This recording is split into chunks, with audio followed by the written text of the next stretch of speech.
of nominations in the spring, and they share so many wonderful ways that our staff members care about and inspire our students, and as well as each other.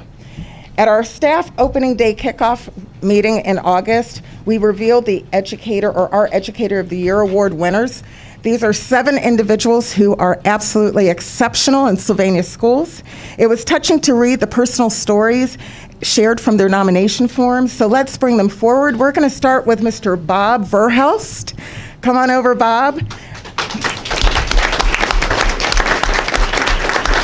Bob is the Director of Student Services, and he is our 2021 Administrator of the Year. He's been with Sylvania since August of 2008. I'm going to make you blush again, Bob. A nomination for Bob stated, Bob has gone above this school year, taking on additional roles and more specifically responsibilities related to being the district's COVID coordinator. During this challenging time, he has been helpful and patient as we had to determine potential contacts and quarantines, along with having difficult conversations with parents. So Bob, once again, congratulations. Thank you.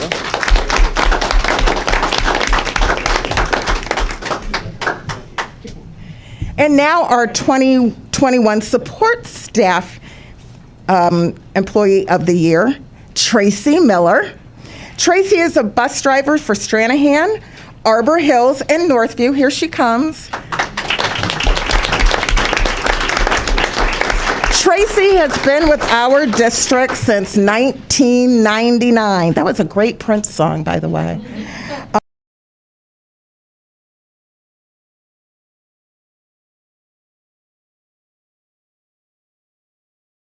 A smile on her face and is always ready to help. She has gone above and beyond to help students that have either missed their bus or had difficulty finding the correct bus. We know we can count on Tracy, and the students love her as well. Congratulations, Stacy.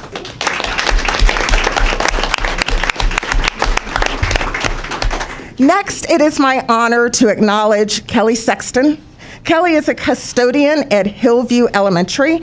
She has been with Sylvania since 1998. A nomination for Kelly shared that she really takes pride in her job, and it is noticeable by all staff members in the building. She encourages students, waves at them in the hallway, and provides a clean and loving atmosphere for students to learn. Her work ethic is contagious, and we are so lucky to have her at Hillview as a member of our team and family. Congratulations, Kelly.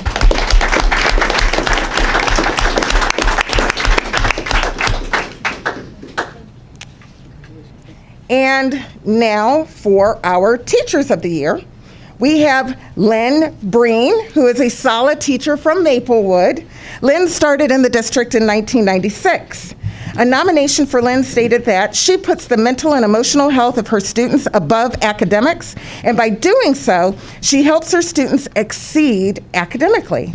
Despite this being a stressful year with experts claiming virtual learning could be detrimental for kids' education, my son has flourished academically. Mrs. Breen was accepting and encouraging of the diversity in her online classroom, and that was reflected in stories she had the kids read, the lessons they did, and as we all know, representation matters, and Mrs. Breen is committed to inclusivity in the classroom. Congratulations.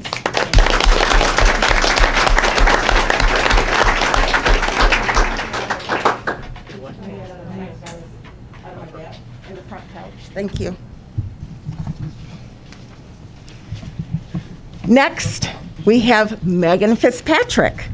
Megan is an orchestra teacher at Southview and Timberstone. Megan has been with the district since 2015. Nominations for Megan, thank you, sir. Shared. My child has been an orchestra student since 6th grade.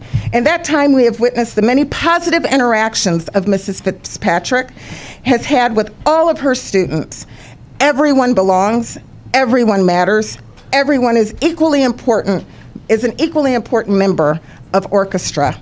And a student shared that she has helped me grow as a violinist and a person over these past years and has taught me more than I could ever have hoped for. Congratulations, Megan.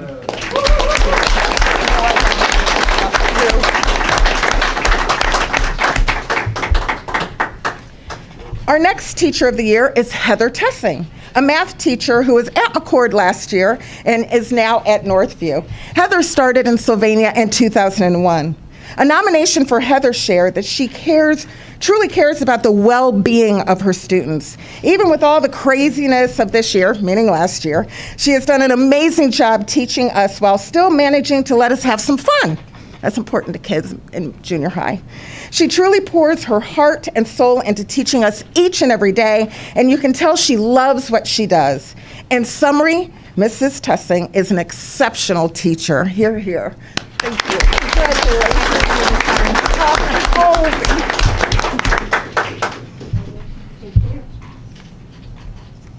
And our 2021 Educator of the Year is Ms. Kathy Korn.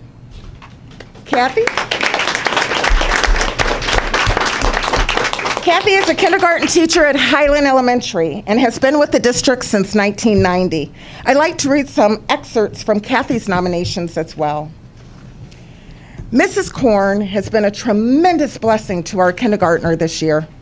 What could have been a difficult first year of school turned out to be one of the most engaging, exciting, and memorable experiences we could have ever hoped for our child. My son's transition into the classroom when we returned to in-person learning, very smooth, and he felt confident and comfortable learning at school. Mrs. Korn uses an environment straight out of a storybook that she has sculpted and crafted to encourage wonder, engagement, and awe to light a fuse in students' hearts and minds. So, congratulations, Mrs. Korn. Thank you.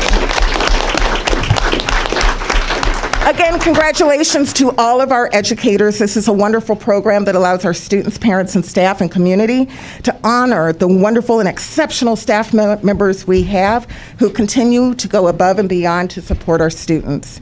I believe the personal stories shared by the nominations are really that from the heart, and it also makes our district absolutely amazing. Doing the job with heart makes a difference for our students and all of those around you. So thank you so much. And we're going to have you gather, all the recipients, gather with Amy, and she's going to tape a group text. And Amy has her hand up back there. Or a group photo, not a group text. That would be really bad. A group photo, and she will gather you. And please have some delightful, tasty treats over there as part of our reception, and grab a cup of coffee as well. Thank you so much. Are you going to be in the picture? I think we both should.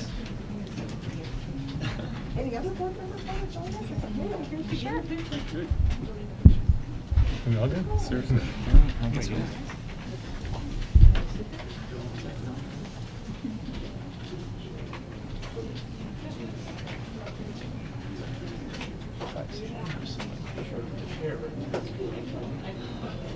I'm going to speed read my presentation. They don't want to hear Yeah, I don't know if I should. I might skip mine too. Yeah, I'll go. I'll do this pretty quickly. Yeah, I'm not going to spend that much time.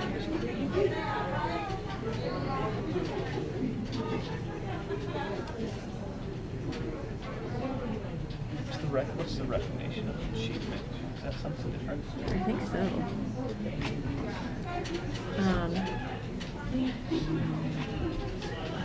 Yeah. Okay. Yep. I can probably read my thing up there right now, right? Or did that mess you up? Where are you at? Oh, you're in full point. Yeah, go ahead.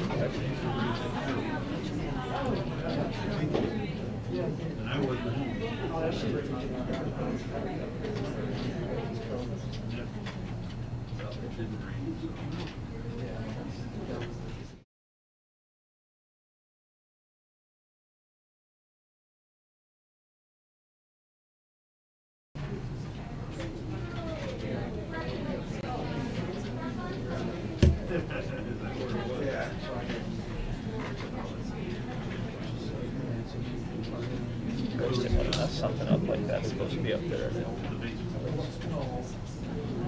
Are they back online? I don't know if I need the microphone to I it. was going to ask you that. Are we in online now? Are we back up? I don't think so. She has something like say. Okay. I didn't ask. We're going to continue. Yeah, just keep moving. Microphone's working. Ms. Hoffman, I do have additional comments.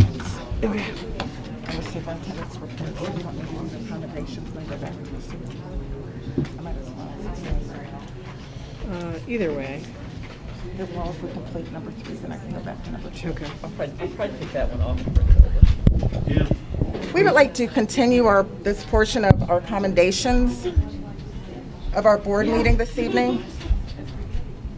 It's always my pleasure to recognize a number of students who are performing academically so well, and that performance demonstrates and results, quite frankly, on ACT and SAT assessments in our district.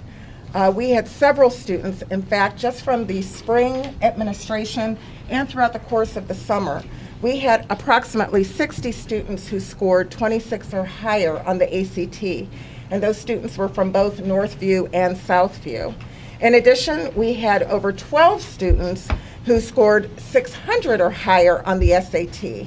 I think these scores demonstrate not only how hardworking our children are to achieve such a high score, but also the dedication of our staff and our families to support our students as they go through the academic program here in Sylvania schools. So congratulations to those students from Northview and Southview who, again, earned a 26 or higher on the ACT and 600 or higher on the SAT. Congratulations.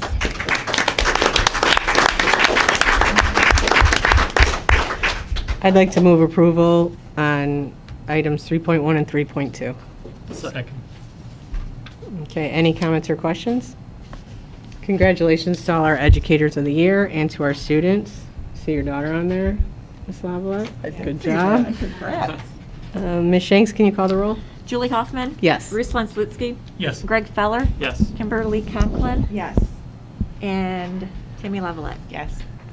Thank you. With that, we'll go back for the superintendent's report. Thank you, Ms. Huffman. I would like to start with a little update. Last week, we actually had the opportunity to kick off our district's strategic plan.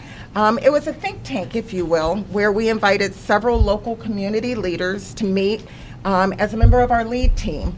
Now, the purpose of the lead team is to encourage local leaders and really engage them in the orientation of the planning process that we will go through. And this process of the strategic plan will take approximately 6 months. So it's not something that's going to be one and done or over immediately. This is a long-term process. And we were able to work together with these individuals and brainstorm significant groups that represent different facets of our community and identify individuals who might also represent those groups. Our lead team, in turn, helped to identify over 135 diverse voices within the school district and the community that we will invite to participate in a management team. Now, when I say unique voices, what does that mean? Well, we had suggested and brainstormed groups to make sure we had folks at the table from our alumni association, from our arts community, banks, boosters, business partners, childcare and preschool, because we know the youngest Sylvanians are going to come into our public school one day. We want to connect with them and gather their input in regards to how we move forward with a 5-year strategic plan. We also looked at our CIC, family services, first responders, our food service, child nutrition folks, from our foundations as well, and that includes the Rotary and ProMedica. We looked at our realtors as also an important voice to have at the table, folks from the healthcare industry, also higher education. We wanted to invite and plan to invite folks from the library, the media, both municipalities being Township and the City of Sylvania, our PTO, our parent-teacher organizations, our recreational folks that also partner with us to really allow us to provide a well-rounded opportunity for our children. Also religious groups, and we thought it was important that we have the spectrum across all religions at the table and engage them in the conversation. We also thought it was critical that we invite retired educators to the table as well as current educators. We will invite members from the Rotary, the Senior Center, to make sure we engage our senior citizen community. For those of you who may not be aware, I believe it's approximately 72 to 74% of our community are senior citizens or do not have children in our schools, but we thought it to be critical that they be engaged in the process. In addition, we will invite members from the Sylvania Chamber. We will have STEM, our Sylvania STEM organization, that will also be invited to participate. And one thing that I think is really critical that we add is the power of student voices. So we're going to meet with some student council groups and other student groups throughout our buildings to get their input about where would they like to see our schools go? What have been their experiences? What would they like to see in the next 2, 3, 4, 5 years? Also, we are inviting support staff to be engaged in this opportunity of the strategic plan. Of course, I said our Teachers Association, and to make sure that we are preparing grads, I should say accurately, not even accurate, properly preparing our graduates for the workforce. We also thought it was important, you heard me mention higher education, we also thought it was critical that we invited folks from the business or the world of trades. We know that's an area that children want to go into. We know that is an area that provides a prospering career. So we wanted to invite folks from the area of business world of trades and also other youth organizations in the area. So that you know, this management team will get together and they will attend a meeting on October 19th. And really collectively, we will continue to engage other members with not only folks that we invite to the management team, but also even a broader circle. We want teachers involved. We will also administer some surveys, some focus groups. We will hold several small group meetings, maybe some coffees of such, because we really want to have the voice of the community. Many of you have heard me say over and over again, our schools belong to our community, therefore we want to have that voice when we're looking at creating our map for the next 5 years of where we want to go as a school district. In addition to that, I want to say on a fun little tip, this was fun because this is community engagement and I always enjoy meeting folks from our community. But last week I had the opportunity to attend the elementary cross-country series on Thursday. And I will tell you, they had over 500 little racers and from the ages of kindergarten all the way up through 5th grade. I really had fun watching the kindergartners. I will tell you, they could run further than I could, and they're like a quarter of my size. But it was fascinating to see these little runners go and just run their little hearts out. I know there was a little Spider-Man in the race as well. He had on a Spidey suit. But listen, pardon? There were two total Spider-Men. Oh, two total Spider-Men. So here's the thing. If you didn't get a chance to see it last week, and it was kind of drizzly and cold, there are 2 more opportunities, I believe this Thursday and the following Thursday over at Northview.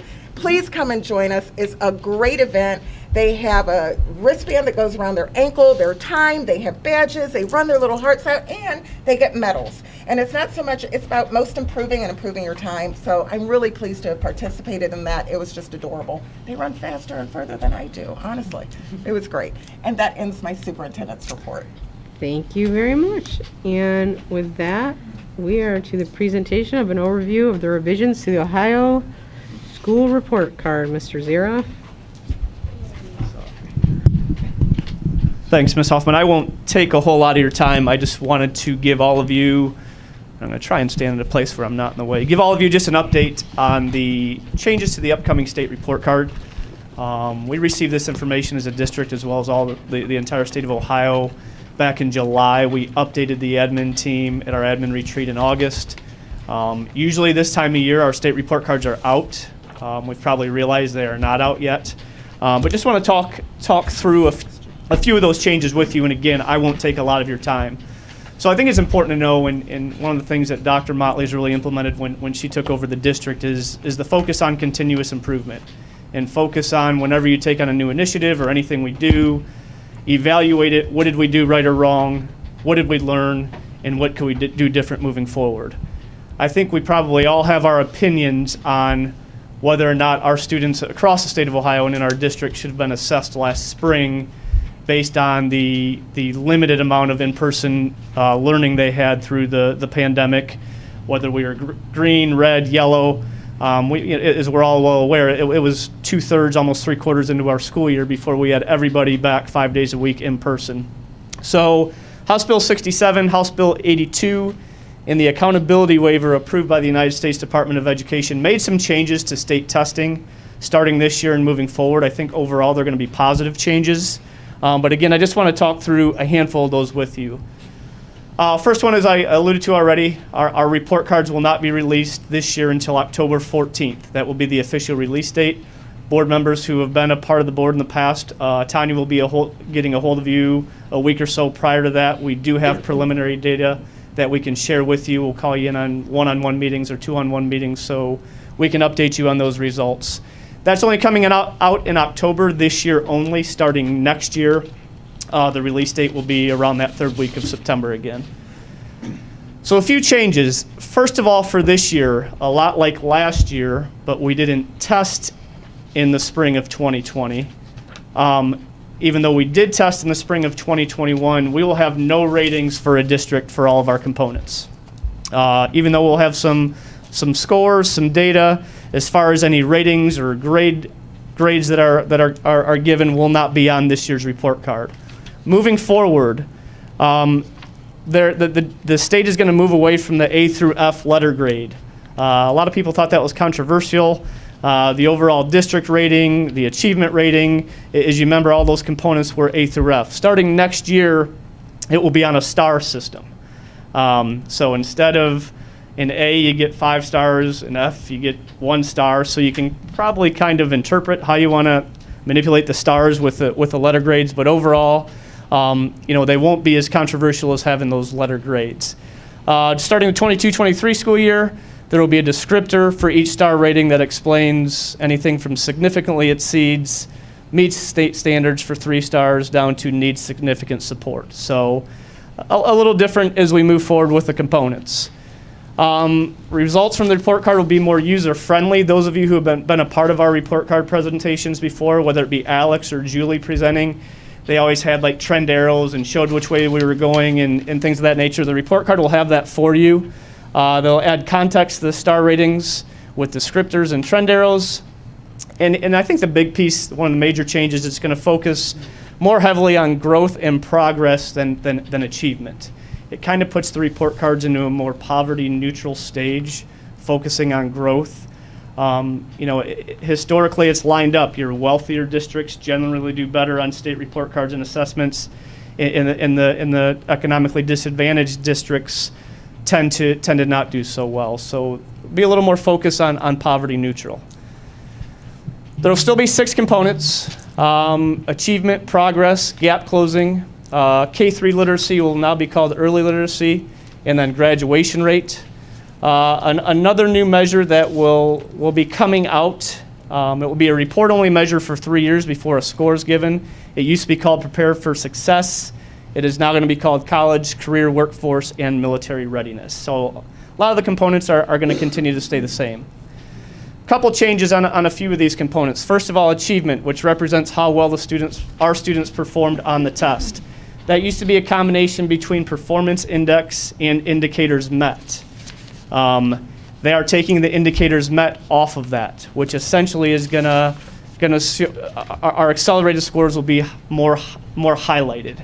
If you remember the indicators met, let's say that standard was 75, we may have a kid that gets 70 or 74. They don't hit that portion of the achievement. Now that that's taken off, again, it'll focus more solely on accelerated scores. Another piece that's new, and I skipped through that first one, but the performance index used to have a ceiling of 120, and then there was a rating and a rubric and equation that showed you what your score was for that. They are changing that moving forward. It's almost going to be graded. It's going to be set on somewhat of a curve, even though probably not much. So instead of setting that ceiling at 120, it will take the maximum score of the average 2%, top 2% of the schools in the state. Probably going to be close to 120, but it won't be exactly set at 120, but it'll help a little bit of a curve with our achievement grade. Progress, that focus on the growth that students are making based on their past performance. Probably the biggest change on this one is it's not going to be just 1 year's worth of data. It won't be last year compared to this year. It's not just going to be that snapshot. It's going to take a rating based off of 3 years. 50% will be the most recent year, and then the other 25% will be for the 2 years prior to that. So again, it's going to be more than just a snapshot. It's going to be more trend data, and it's going to be more holistic than just taking a look at what we did from last year to this. And I think we all know that. When it comes to any type of data, you don't just want to take 2 points. The more points you take, the better. This essentially is going to be 3, but it's better than 2. Gap closing. That's how students in our subgroups meet achievement and progress targets. Again, focusing more on growth. It'll be a cumulative total of subgroups identified using both achievement and progress. And it's going to eliminate the students in the lowest quintile for achievement statewide as a report card subgroup. I will be 100% honest with you. If you asked what exactly that meant, I wouldn't be able to answer that. We will wait to see what that looks like when it talks about that piece with eliminating students in the lowest quintile. Is that for all of our subgroups? Is it just certain subgroups? But it's important. It's a positive change that we'll use moving forward. Early literacy or K-3 literacy, this is probably one of the biggest ones for our district, at least in my opinion. This is going to focus on how all K-3 students achieve literacy goals rather than just the at-risk readers leaving at-risk status. We've all talked about RIMPs before. Those are reading intervention monitoring plans. One of the big changes with RIMPs is those students in grades K through 2, if they weren't achieving 50 percentile, they were put on a RIMP. So a parent, kindergarten, first and second grade, hey, my kid is on a monitoring plan. We need work with their reading. They're not hitting that 50th percentile. The tough part was that when they hit third grade and the third grade guarantee comes into place, the state moved that to 60%. So you had an additional 10% that third graders were expected to get from second to third. It's a stressful year for students and parents because they need to pass the third grade guarantee. And then you're a parent being told as they go from second grade to third grade, oh, now your kid's on a RIMP. A lot of phone calls from parents on that. A lot of teachers, a lot of principals have taken those phone calls. A positive change with that is that's going to be 50% across the board. They're no longer going to make it 60% for third grade. Why that wasn't done in the first place is a great question, but it's good they're making that change. The second one is our score for our early literacy. And historically, it was the RIMP game. It was how we were taking our kids who were on a RIMP, how we were getting them off the RIMP in that third grade test that was giving us our K-3 literacy score. It was just focusing strictly on getting kids off monitoring plans. That's changed, and it's going to highlight strengths in our early literacy rather than those kids who are coming off the monitoring plans. So the 3 points that will change for that is the percentage of students who achieve a proficiency level or higher is 40% of that grade. The percentage of students who are promoted to fourth grade and are not subject to retention under the third grade guarantee, that's 35% of the grade. So that's 75% right there, where the last piece, the percentage of off-track students who the building or district gets back on track is 25%. That last bullet point used to be 100%. So again, we're focusing 75% on the strengths of early literacy rather than how we're working with getting those kids off. So a big change with the K-3 literacy or early literacy moving forward. Graduation, not going to change much. Still going to have the 4-year and 5-year graduation rates. That's going to be pretty much the same. One other piece I want to talk to you about, and this will not be on till the 22-23 school year. And Greg, I'm not going to call you out, but this kind of falls in your line of work and what I've heard you talk about, what you deal with when people come to our district or they think about moving to our district. Not just our component scores, but this is something new coming out called the opportunity indicators. It won't be graded, but there will be measures that include statewide average as well as average for similar districts. Holly, can you click on that there, or do I need to click on it? I need to click on it, okay. I just want to show you what this looks like, these opportunity indicators. And I don't know if you can read it all or not. Not even a little bit. All right, I'll share this with you. But it's about 23. Okay. It's about 23 components. Again, not graded. Gives a state average as well as similar districts, but it's a lot of ratios. Student to teacher ratio, school nurses to students ratio, counselors to students, mental health professionals, teachers who have 3 years experience or more, principals, administrators who have 3 years experience and more. I may have already said number of school nurses, but a lot of opportunity indicators. Greg, I did think of you right away, but it's one of the things I think people want to look at more than just overall scores, but some of these scenarios and ratios when they're moving forward. So that will be out in 22-23. Again, I'll share this with you so you have that information. Yeah. That's a nice added. That's nice. Go ahead. That's a nice addition to the. It will be. It will be because it will highlight a lot of the great things we're doing. I see Cheryl's here. One of the ratios is how many one-to-one computers or Chromebooks or iPads do we have for our students, and that's a great, obviously, ratio in our district. District requirements, we already know this. One, it only within 30 days of the results being out on the 14th, we'll have to update those on the district website, present the results to the state to the district's Board of Education. We will do that before they come out. And I went through that pretty quickly, so if anybody has any questions, let me know. But a lot of positive changes overall for our report card. Any questions? Sorry, I spoke really, really fast. I was just trying to get through I think it was pretty thorough. I mean, I know we need to look at like a fall forum. Maybe do it on the report card so we can That's a present great it. idea. Okay. Tim, are you going to send us those slides? I will send. I'll share them all with you. Yeah, because I couldn't read any of that last I one. didn't know the screen was going to be that far away. Thanks. Not even with my glasses, that wouldn't help. Thank you, Mr. Thank you Zero. very much, Tim. Okay, this is the first opportunity for public participation for items on our agenda. Seeing none. Amy, do you have any? Okay. Then with that, I'll let you sit down first. We are with you, Ms. Shanks. So at the last meeting, I went over a piece of the new state funding formula, and I wanted to continue on and provide a little bit more information every meeting. That way, when we get to the 5-year forecast, it's very familiar, or as familiar as it can be, because there's a lot of data. So last week, we spent a lot of time on enrollment, and one of the questions that I get a lot is, what has been the impact of COVID on enrollment?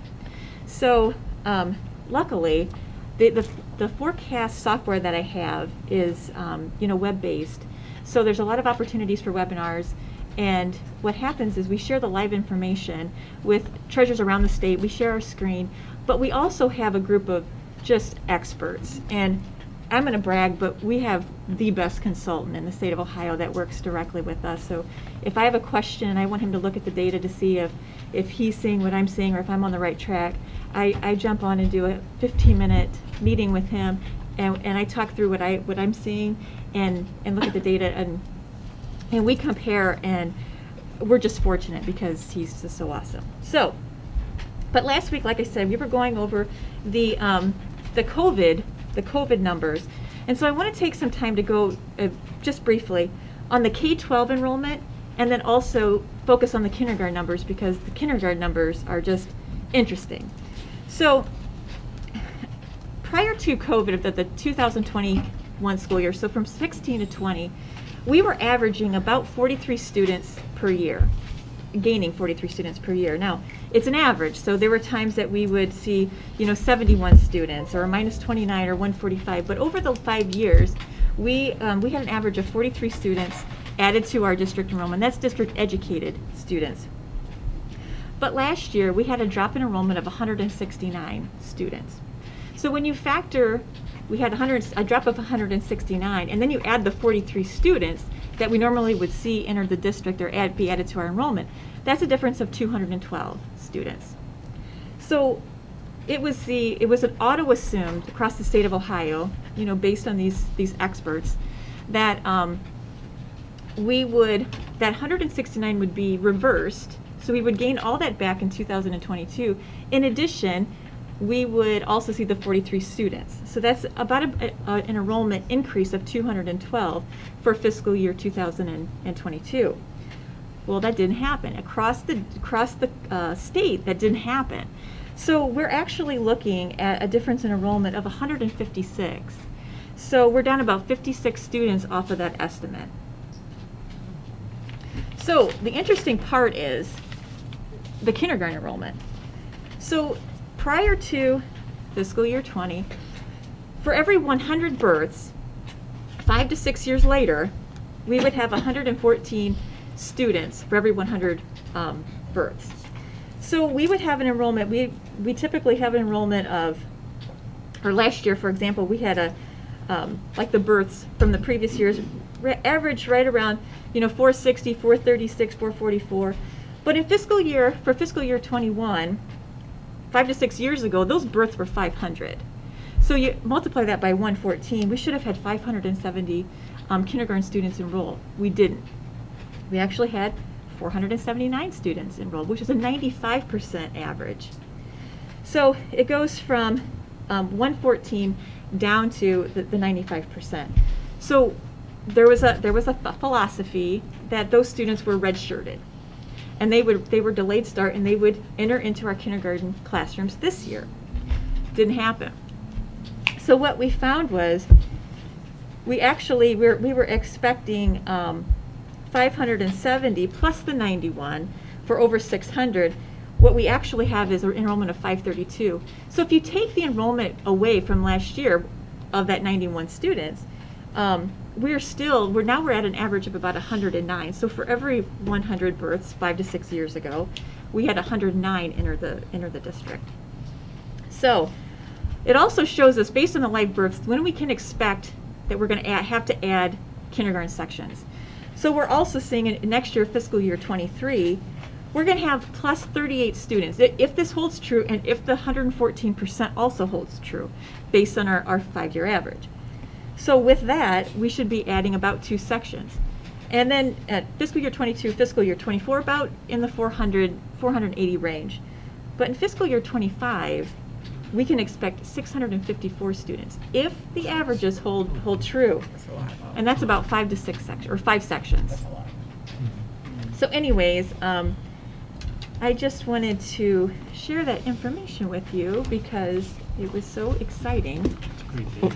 and fun to talk about. So I'll have something. Thank you for that update.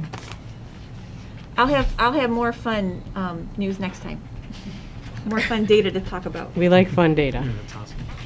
Yeah. Good for planning. I was Really gonna helpful I for was our gonna strategic- skip it. I was gonna Actually- skip it, but I couldn't hold it back. It was too fun for you to skip. We Yeah. understand. Well, and actually, I would like to say that will be very informative as we work through our strategic plan and looking at a 5-year process. Enrollment numbers, looking at our facilities, I'm looking at Mr. Feller, and looking at the capacity of our facilities and what that big number means for our kindergarten classrooms. Because I'm also sure that will have an impact with, well, they may be here actually in preschool. And how do we accommodate them as preschoolers as well? So thank you. Well, we are seeing that influx in preschool that we weren't prepared for. So they sat out and now they're entering late into preschool. So anyways, I just thought that was interesting. I replayed that enrollment webinar, backed it up. It must have been 5 times. And I was supposed to be with my consultant today, but he was in California. So anyway. But with that, I have some items on the agenda for approval. So I would like to ask the board to approve on a consent agenda basis items 6.1 to 6.4. 6.1 are the minutes of the August 12th special meeting and the regular meeting on August 23rd. All members were present. 6.2, the treasurer's report for the month ending August 31st, 2021. 6.3, the availability of funds for then and now invoices in excess of $3,000. And 6.4, the permanent appropriations for fiscal year 2022. I'll move for approval items 6.1 to 6.4 on a consent agenda basis. Second. Any comments or questions? Ms. Shanks? Greg Feller, Yes. Timmy Lavalette, Yes. Kimberly Conklin, Yes. Julie Hoffman, Yes. Ruslan Slutsky. Yes. And then the last item are the minutes of the the work session on August 9th, 2021. Kimberly Conklin was absent. I'll move approval. Second. Any comments or questions?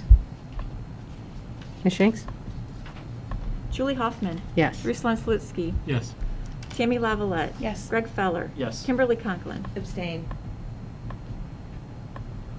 Thank you.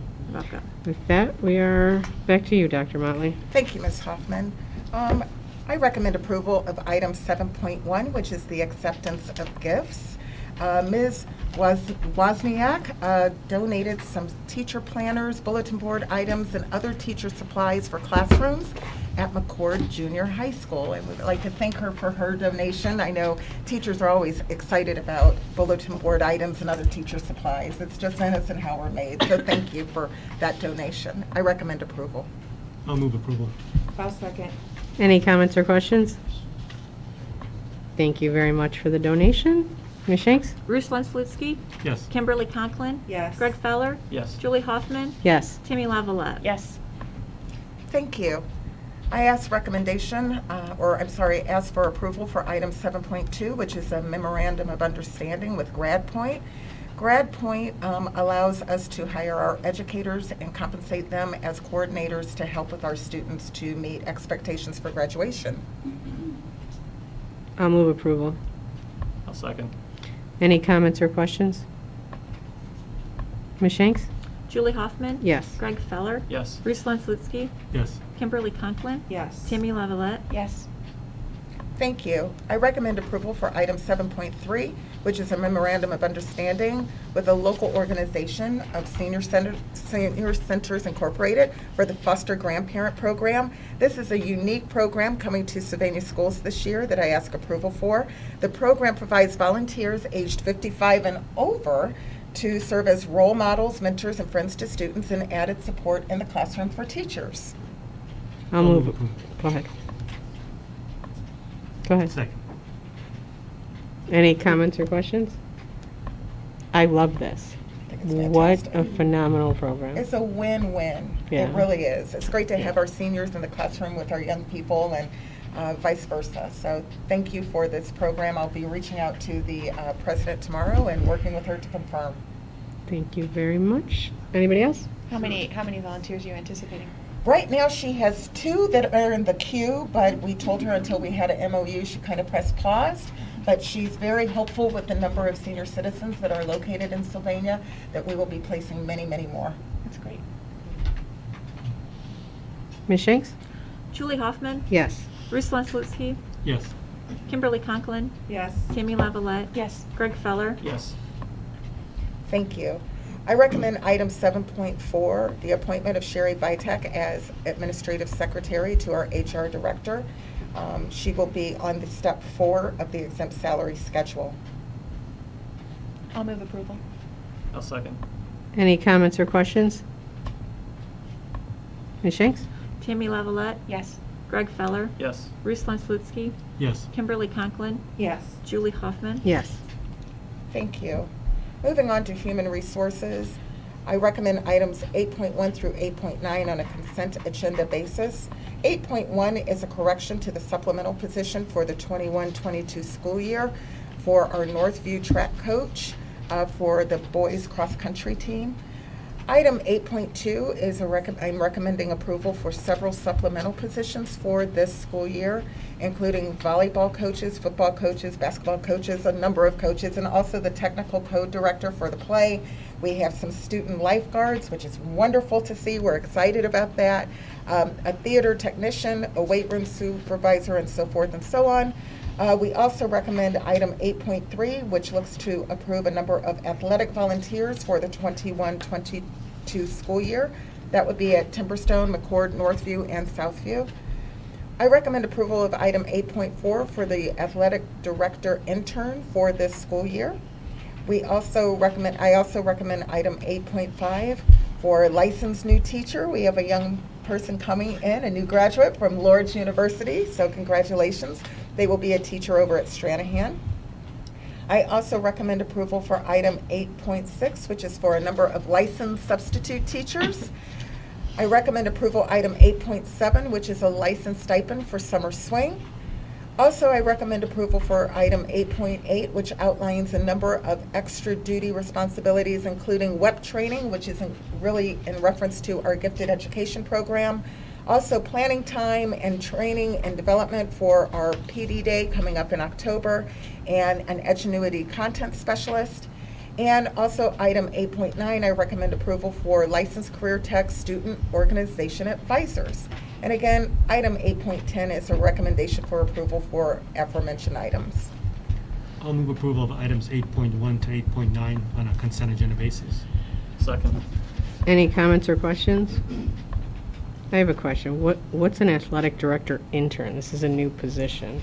Actually, I believe it is a person who is in college who is seeking to get their degree, sort of like a student teacher gets So their just license. working with Just working with our ADs Chris as an Irwin. intern, right? Okay, I like that. All right. Anybody have anything else? Getting real Commissioners? authentic experience. Bruce Von Slutsky, Yes. Greg Feller, Yes. Julie Hoffman, Yes. Kimberly Conklin, Yes. Tammy Lavalette, Yes. Thank you. Moving on to classified items for classified personnel. I am recommending, tongue-tied this evening, items 1.9 through 9.1 through 9.6 on a consent agenda basis. Item 9.1 is for a classified retirement. Chris Vankowski has left our district. She will retire actually on October 1st after 12 years of service. We thank her for her time here in the Transportation Department. I also recommend item 9.2, classified extra hours for some individuals listed there for paraprofessional licensing requirements and also step up to quality annual requirements. I recommend approval for item 9.3 for classified unpaid leave for a custodian. Item 9.4, I recommend approval for classified personnel actions that look with a number of individuals moving from one position to another in another building or another area of responsibility. Item 9.5, I recommend approval for classified new hires to our district. We welcome all those individuals to Sylvania schools. Item 9.6, I recommend approval for a classified resignation for Ashley Borrell and Morgan Myers, Kevin O'Leary, and Don Thayer. Item 9.7, I recommend on a consent agenda basis, items 9.1 through 9.6. I'll move for approval, items 9.1 to 9.6 on a consent agenda basis. I'll second. Any comments or questions? Ms. Shanks? Greg Feller, Yes. Kimberly Conklin, Yes. Julie Hoffman, Yes. Tammy Lavalette, Yes. Bruce Von Slutsky. Yes. Okay, thank you. And with that, we're to board committee reports and announcements. Ruslan, anything? Just one thing, Claire Proctor is going to be retiring from SES, so they'll be looking for a replacement for her. So that might be a long-term process. Yeah, we'll miss Claire. Yeah, for sure. Okay, Greg, anything? Tammy and I met with the facilities committee, I think, last week, to kind of start talking about that master plan, so that's positive. Great. Tammy? I met with members of the administration and the Sylvania Prevention Alliance and a representative of the Lucas County Suicide Prevention Coalition to talk about ways we can better support our families and students' mental health. Great. Kim, anything? Yes, I had the opportunity to attend the OPSI LMRC meeting last week. It was a good meeting. Dr. Mountley was there. The message loud and clear was we need help. And I think we talked about the bus drivers and especially the custodial staff. They're just really struggling and need help. And so we were kind of talking about ways outside the box to try and find those people and bring them to us for some help. So it was an informative meeting and productive, I think. Great. The only thing I have is Sylvania Prevention Alliance, the director, Maria Hoshek-Gagnon, is going to be leaving after 2.5 years. She has other opportunities she wants to look at, but she's going to stay until we find a replacement. She's not leaving abruptly. She's going to stay as we go through the process of finding a new director, and she'll help train them. And so November, December, and whenever we might let her leave, we'll see. And with that, we are to public participation for items not on the agenda. You checking, Amy? Can you get that, Amy? We should reposition the podium. Yeah. Tim, you want to Yeah, I was going to do something. twist the podium for us? What is happening? I'm going to grab your mask. Yeah. I'll take my mask.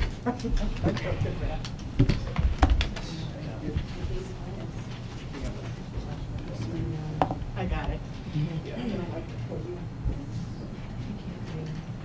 I can't read your names.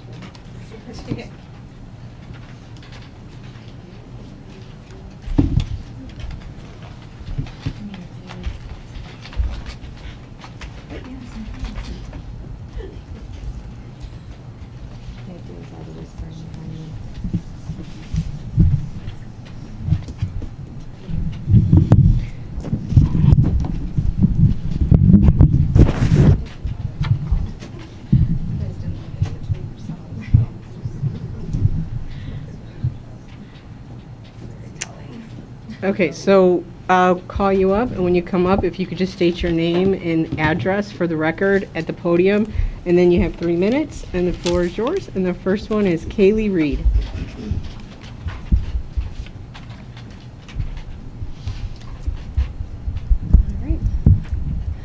Hello, my name is Kayle Reed. I'm a Sylvania resident. I reside at 4840 Far Hills Road. I'm a stay-at-home mother to a 4th grader at Hillview Elementary and also a 16-month-old.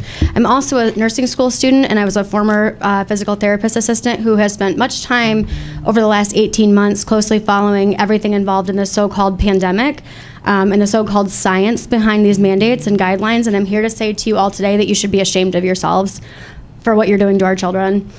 You've made a huge mistake in the decisions that you've made with these ridiculous mask policies, and we will no longer stand by in silence when it comes to our children and the damage that you continue to inflict on them by demanding that they wear harmful medical devices that you have no place in requiring. There's a great and growing number of us who are looking into every avenue that we can, including ensuring that every one of you who continue to force masks on our children are voted out, and people with common sense and the best interests of our children are voted in, as well as various legal avenues to ensure that these unlawful and unconstitutional policies are not allowed to continue. Our children have the right to free and public education, which does not include these kids being forced to rebreathe in their harmful carbon dioxide. We see infants being killed this way with unsafe sleep practices, so why do we inflict it upon our school-age children? I invite any one of you to provide us with any type of scientific studies that back any of these ridiculous rules that you've put in place regarding masking and social distancing, or explain why you're keeping healthy kids at home. I know you can't, because the science simply is not there. The experts in this field, which do not include doctors and certainly do not include any of you, all state that these types of masks that our children are wearing are nowhere close to the protection that would be necessary to stop the aerosol particles that COVID presents as from being inhaled. Excuse me. These experts in the field also acknowledge that masking children all day is actually more harmful to their health due to the rebreathing of their own exhaled carbon dioxide. The masks clearly are not stopping the spread, as I continue to receive multiple emails on a daily basis regarding students being placed under quarantine due to positive COVID tests. Believe me when I say, myself and I believe most of the parents in attendance tonight that are against these mandates would agree that if these policies were proven to stop the spread or save any lives, we would be more on board with them. But again, the experts in these fields that we have found and have discussed the science with have explained very clearly that the science is simply not there. I would invite all of you to begin to do some actual research and to strongly reconsider the baseless rules that you've put in place as they continue to harm our kids before this fight becomes an even greater one. Thank you. Thank you.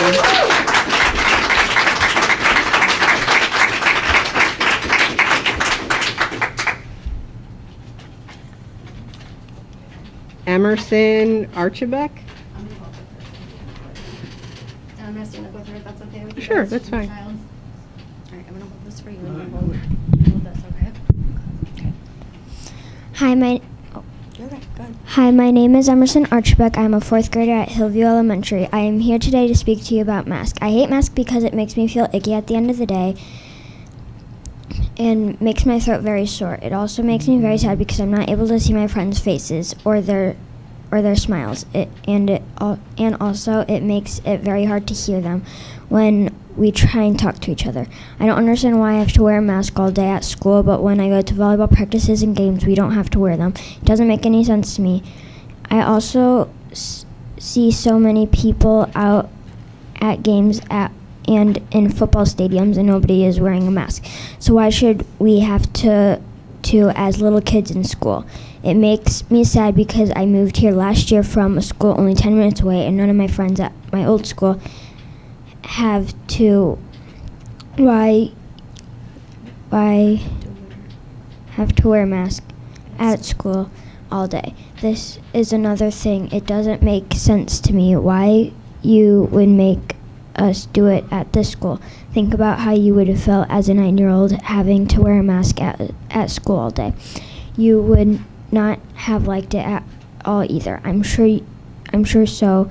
You should think about that when you made the rules about us kids having to do it. The flu makes me sicker every year when I have gotten it. It kills more kids each year, but we have never had to wear these stupid masks.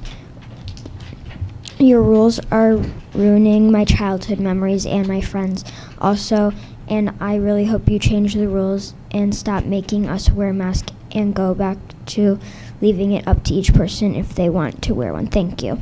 Thank you.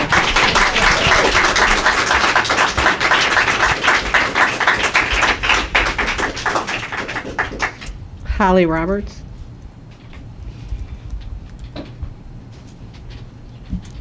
Hi there. Short. All right. My name is Holly Roberts, and I am a parent of two Sylvania students.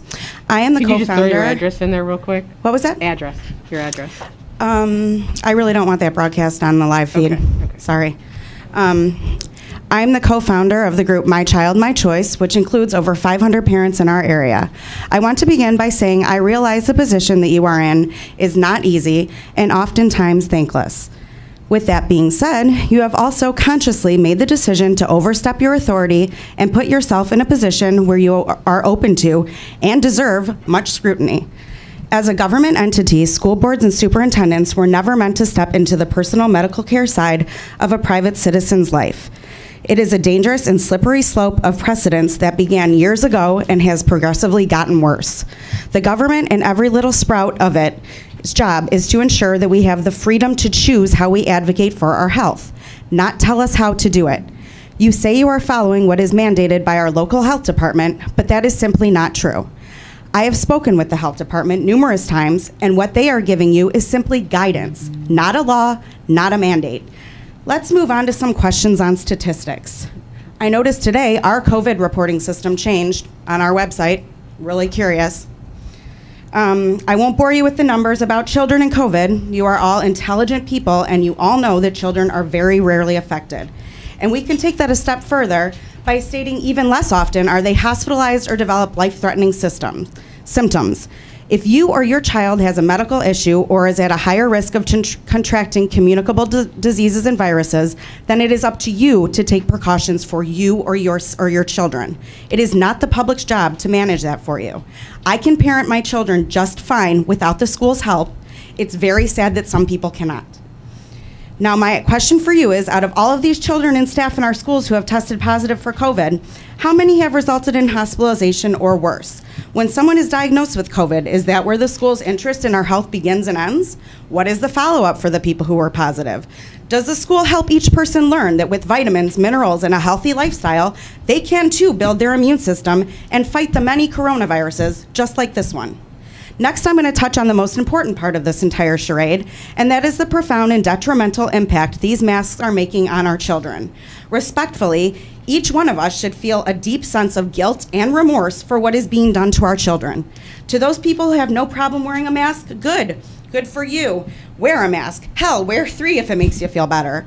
The large majority of kids and staff do not see the point of masks and would not be wearing one ever if not for your unlawful mandate, as was evident the first weeks of school, at the football games, at the soccer games, at homecomings, at the mall, at church, at the grocery store, etc. This face covering is not at all normal, it will never be normal, and shame on anyone who thinks it should be. The effect of carbon dioxide is also still up in the air, as you will see in a report that I will be emailing to each and every one of you. Finally, I want to briefly touch on the ESSER funding. $10,295,218.35. I will be filing a request for public information to see a breakdown of where every single penny of that money was spent. It should have been spent on ventilation systems and UV systems, which would kill 99% of the virus. And what about the American Rescue Plan? That money was specifically supposed to go for equipment that provides protection against COVID and other known pathogens. The fact that this wasn't done makes me question the motivation. Is it our health or is it something else? We as parents are simply telling you it is our choice when it comes to our children's health. Thank you. Thank you.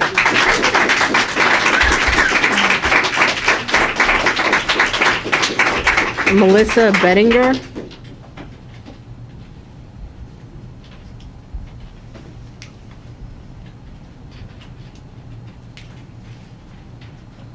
Hello, my name is Melissa Bettinger and I live at 9015 Sylvania Avenue.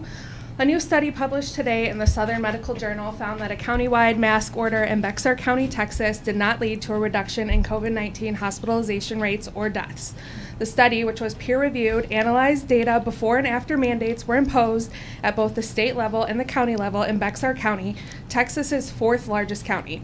Authors of the study, which was reviewed by the U.S. Army Institute of Surgical Research, analyzed the daily average numbers of COVID-19 cases, hospitalizations, ICU visits, patients on ventilators, and deaths, and concluded the policy did not reduce any of these metrics. The study states there was no reduction in per population daily mortality, hospital bed, ICU, or ventilator occupancy of COVID-19 positive patients attributable to implementation of a mask-wearing mandate. The Southern Medical Journal research results came 4 months after the CDC published a large-scale study that found there was no statistically significant difference. Sorry, I am so mad. In difference in COVID spread among children in schools where masks were optional compared to students where masks were required. That study analyzed roughly 90,000 elementary school students in 169 schools in Georgia in November and December of 2020. Many would argue it seems both unscientific and unhelpful to compel people to wear masks, but people, of course, are free to wear face coverings if they wish. Science, however, cannot answer moral questions or provide answers of personal judgments. It cannot tell us what we should do or what we must do. Much of the debate surrounding COVID-19 stems from the fact that public health officials have overstepped the boundaries of science. Instead of making public health recommendations based on scientific evidence, the state has begun to use the power of the law to coerce individuals into actions. The results have been disastrous and frightening. My husband and I grew up in Sylvania and attended Sylvania schools. It was a priority to us to have our children also attend Sylvania schools because we wanted them to have a similar educational experience to what we had. We are proud to live here and have always voted for levies that would benefit the next generation in regards to their education. My question to the school board is, are our levies not enough for our kids? The state is coercing school districts into implementing mask mandates to receive additional funding. Does the district need to sell their children out to comply just to get an additional $10 million when it's not what parents want? As the economist Ludwig von Mises once observed, in the modern world, science has been long invoked by the state to coerce and dictate the actions of individuals. When you see a mask on a child that statistically poses almost no risk of spreading COVID or being hospitalized, they're being treated this way simply to make adults feel better. It's not helpful. And that is what makes this so infuriating. You are the superintendent and the school board. Your focus needs to be on educating our students, not on making medical decisions for students and families.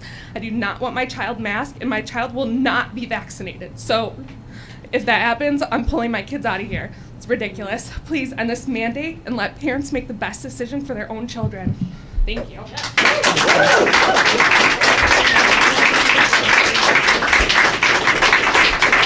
James Augustiniak.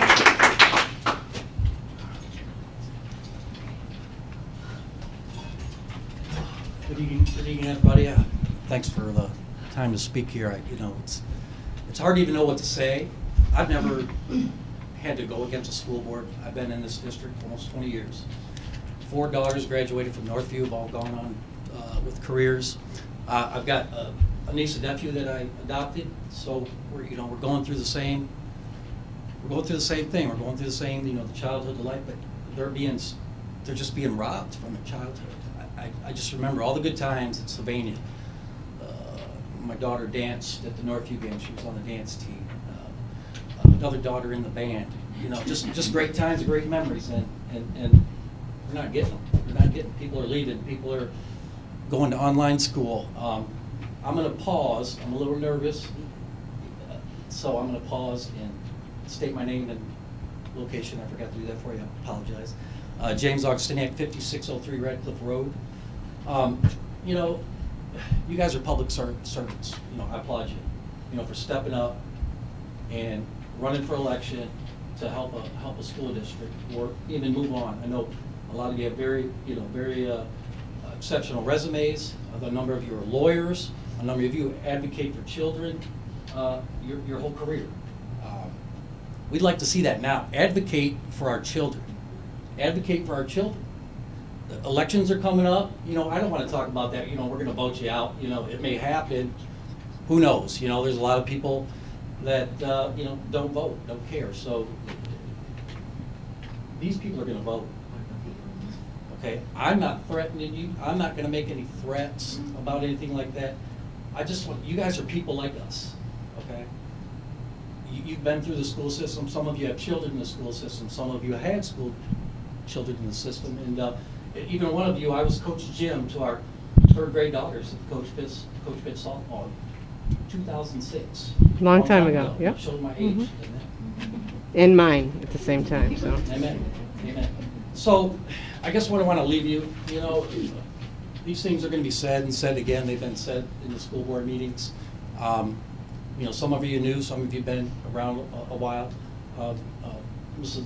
Motley, you know, you seem like a very lovely, you know, person, and you know, I appreciate, you know, what we have here. But let's put it to use. Let's stand up against these things that are going on in our country, in our state, in our, you know, in our government. You know, it's not right. We know it's not right. And it's not just here. You know, we've got to start a fight somewhere. There's so much more fight to go. The school, just living life. We're being prevented from living life. We've been living for 54 years myself. I showed my own age. Shame on me. What I want to say is, you know, like I said, I recognize you're public servants. Is anybody else here a public servant, first responder, former Army veteran? You know, thanks for your service and what you've done. And you guys are in that too.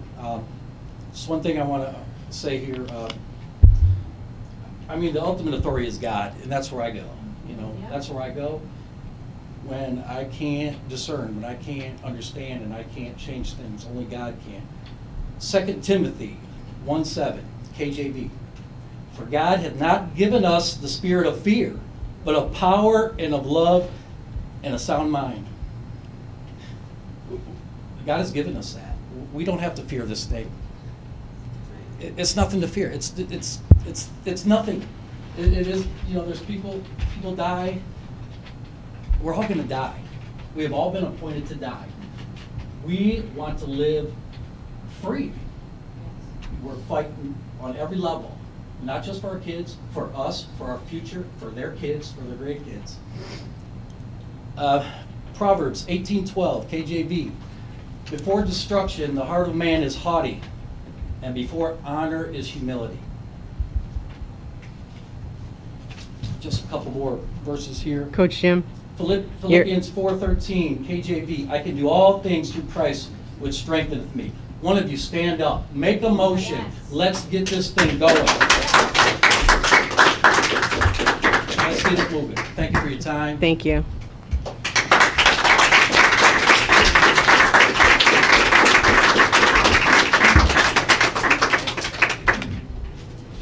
Jean Mouch.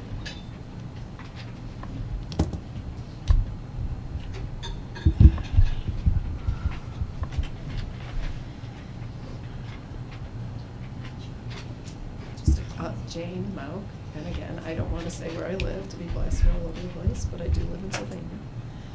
One of the things I'm concerned about, of course, is that masks, first of all, they don't work. If you've done your research, which I mentioned last time, Petty podcast, Stephen Petty, an industrial hygienist, will tell you why your masks don't work. Lots of big gaps let lots of these aerosolized pathogens in and out. So unless you have a fit, tested, and are medically cleared, these masks don't work.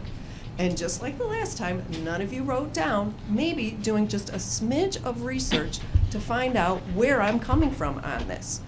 Like I said last time, I have a degree in mechanical engineering. You guys are possibly well-read on things, but you might need to learn something out of your area of expertise. So again, Petty Podcast, Petty podcast on Rumble. Look it up to get an education on why these masks aren't working. Because the other thing these masks are doing is dehumanizing us. They're dehumanizing us. Why, when you go to the gallows, do they put a hood over your head?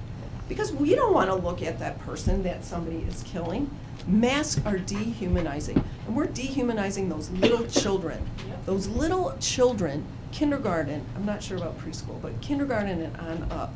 You guys mentioned that this lovely bus driver she has a smile on her face. That was one of the things a parent possibly wrote, or maybe another administrator. How would I know if she had a smile on her face now? These poor kids are going through school and not seeing anybody smile on their face. And apparently it was important enough to be mentioned here at this meeting that she had a smile on her face. I don't, you guys know this is crazy. Again, stand up. The other thing is you're scaring these kids for no good reason. I get it. At the beginning of the pandemic, we didn't know what we were dealing with. I get it. I was all about let's do what we think it might be the right thing. We've been in this long enough. We know numbers. We know statistics. People want to wear a mask, fine.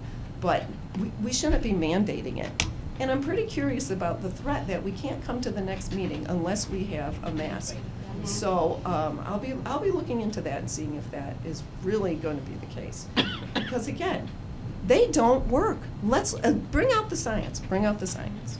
Thanks. Thank you.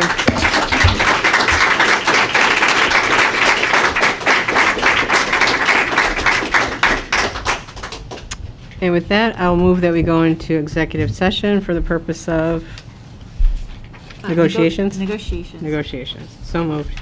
Second. Any comments or questions? Ms. Shanks? Julie Hoffman? Yes. Greg Feller? Yes. Tammy Lavalette? Yes. Kimberly Conklin? Yes. Bruce Lenslitzky? Yes. Thank you. And we will not be taking action